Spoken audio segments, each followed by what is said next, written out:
Hi, I'm Bill Dragoo with D.A.R.T. We're here at Overland Expo, and we're going to give you a sneak preview as to what we teach in our adventure riding classes at Overland Expo. The first one we're going to talk about is enduro steering. What is enduro steering? Well, here's an example.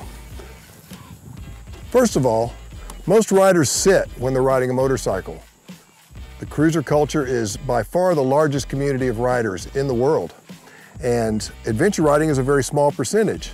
So we see these people out standing when they're riding their motorcycles instead of being seated. Why do they do that? Well, seated we're baggage. We're just lumps on the motorcycle. We have very little influence over what the bike does.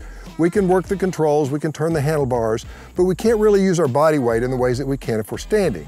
Standing, there are three primary reasons that we do this. The initial one is steering. We can actually steer largely with our foot pegs and body position instead of just cranking the handlebars.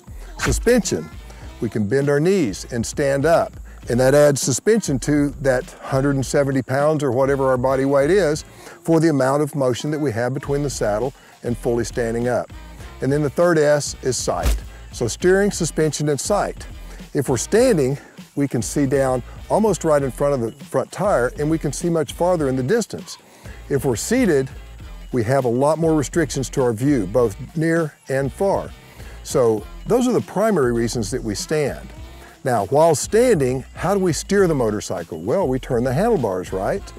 Actually, what we do is we initiate a turn with enduro steering, that is, stepping on the foot peg in the direction that we intend for the motorcycle to go. Picture this. You're rolling your bicycle along by the saddle. You don't touch the handlebars, it's just going straight down the sidewalk, and you want to turn. So you lean the seat to the right or to the left, the bicycle turns in the direction that you leaned it. A motorcycle is very much the same. If I step on the left foot peg, that predisposes the weight to the left of the motorcycle, and the bike naturally goes into a turn. If I step on the right foot peg, it naturally turns to the right. So enduro steering is nothing more than using our ability to be standing on the motorcycle, having all the control, all the sight, all the suspension that we would have while standing. We use that to our advantage to make these turns nice and smooth. It cuts a lot of the fuss out of making a motorcycle go where you want it to go. Okay, so if I'm turning, I press left, the motorcycle will go left. If I press right, the motorcycle will go right. It's just a natural occurrence from weighting the foot pegs and putting our bodies into the correct position. Something to keep in mind whenever we're riding a motorcycle off-road, an adventure bike in particular, is that we're typically going from a high traction to a low traction environment. And we at least need to presume that it's going to be low traction if we don't have that grippy surface underneath us like we were used to on the street. So enduro steering is the first part of turning a motorcycle off-road. As you see the motorcycle approaching, you're going to notice that I'm pushing down on one foot peg, and the motorcycle begins to lean in that direction. If I were in a high traction environment, I would actually lean my body in. If I were seated, I would lean into that turn. In a low traction environment, I don't want to do that. I want to let the motorcycle do the leaning, and I keep my weight and my body to the outside of the turn more. So make that distinction between a high traction and a low traction environment. On a high traction environment, we lean with the motorcycle. In a low traction environment, we typically lean away, or at least we stay upright when the motorcycle leans into the turn. At some point, we exceed the ability of enduro steering to work for us, especially in a low traction environment. When that happens, we begin to introduce counterweight steering, and we'll show you that next.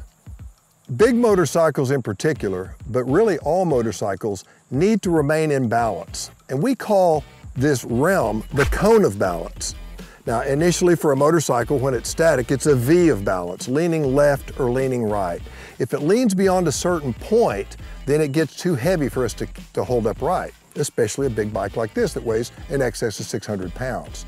So as long as we stay to the narrow portion of that cone of balance, or the V of balance when we're stationary, then the bike is light and it's easy to hold up.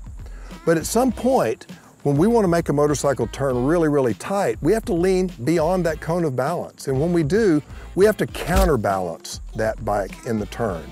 So a counterbalance turn is nothing more than, as the motorcycle begins to lean, our body goes to the outside and our weight begins to lift from the inside foot peg and goes to the outside.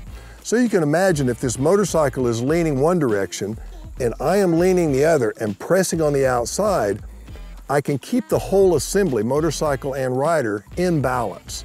And that's what we're looking for in a counterbalance turn. We begin by pressing the inside peg, but smoothly and quickly transition to the outside foot peg. I'm looking deep into my turn. My right elbow is up, left elbow is down. My arms are making a bow or a C. My body weight and my foot peg pressure is transitioning to the outside peg now, once I'm in the turn. And that helps me lean the bike.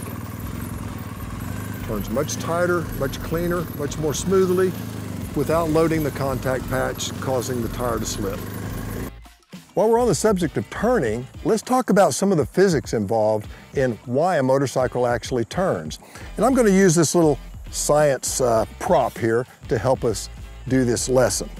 So, when we're going to turn a motorcycle to the right, we would simply take the handlebars and turn them to the right. Right? Wrong. If we did that, it would turn left. And that's because of counter steering. We've all heard about it. Probably you have some idea of what it means. What it means in short is we push right and the motorcycle goes right. But why? Well, one of the things that happens is when we push right, that wheel goes out from underneath us slightly. We offset the contact patch from our center of mass. We begin to lean. It's almost like someone slid my feet out from under me while I was standing here, and I would begin to lean and start a turn. Once I'm established in that turn, we have conicity, the cone shapeness of a tire. From the center to the outer part of the tread of the tire actually makes a cone, almost like the shape of a Dixie cup, somewhat rounded though. So if you roll a Dixie cup on its side, it turns towards the base of the cup. The tire does the same thing. So once we offset the contact patch, we lean, conicity takes over and the bike begins to turn and stay in the turn in that direction, just very naturally. But there are some other factors that come into play. We start talking about the gyroscopic reactions of the wheel. Now, gyroscopic precession, the rule of gyroscopic precession says that if I push on a rotating mass, that mass acts 90 degrees from where I pushed.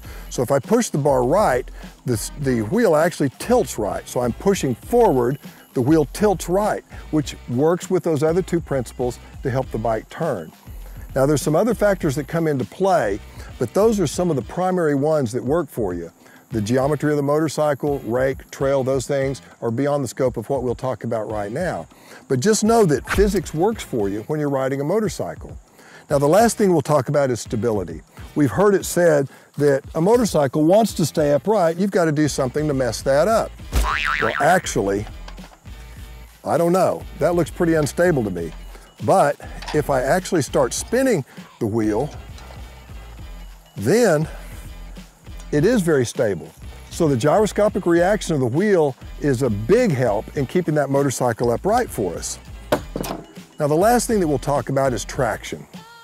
If I'm making a turn on a motorcycle and I press right, like in enduro steering, which we spoke about a few minutes ago, then I press right, that initiates a lean. You can see how that would initiate a lean. Well, in a low traction environment, if I press right and stay on that right foot peg, I risk that tire sliding. So this is where we get into counterweight steering. I press on the outside foot peg and I have a lot of traction. Inside, not so much. Outside, a lot. It even works on a hillside.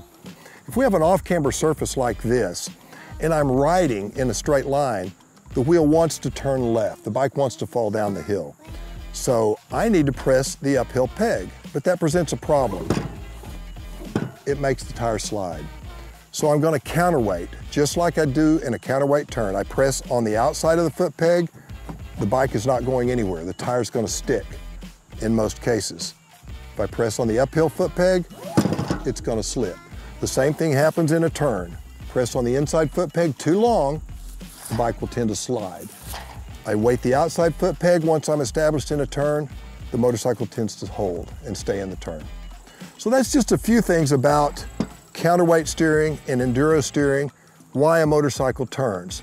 When we talk about adventure riding, we're actually combining all forms of motorcycle riding: cruiser riding, sport bike riding, racing, trials competition, that low speed skills on skinny lightweight motorcycles where they're climbing the crazy rocks and things, even motocross, even cross country off-road racing. All of that goes into what we call adventure riding. We're kind of the masters of a little bit of everything whenever we're a good adventure rider.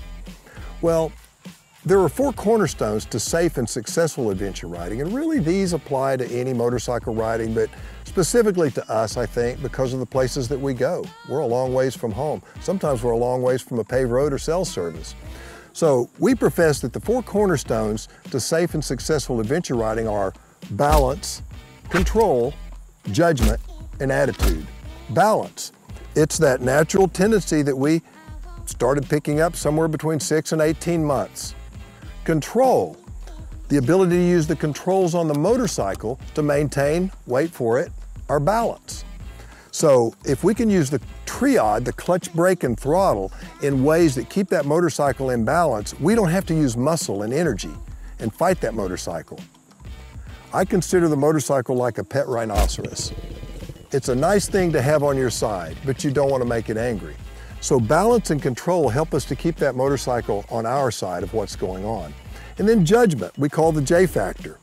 Judgment is that part of our psyche that says, go, don't ride with that guy. Maybe I've been trained and I actually understand a little bit about what it is that I'm wanting to do here, and I think I've got this. So my judgment may say, go for it. Not just send it, but give it a try. And then attitude. I think this is the most important one of the 4 cornerstones of safe and successful adventure riding. Attitude says, I fell over, I hurt my knee. It's a long ways to a paved road. My wife's gonna be mad because I tore my new riding gear. And that can make me start a downward spiral where I'm not acting good. But then sometimes all we need is for a friend to come over and put a hand on our shoulder and say, hey, Bill, I know this stinks. You dented the tank on your new $25,000 motorcycle. You tore your $900 riding pants, but we're gonna get you home, and just think of the stories you're gonna have to tell when you get there. So balance, control, judgment, and attitude. When these are used in proper form, they're gonna get you through whatever it is that you're tackling.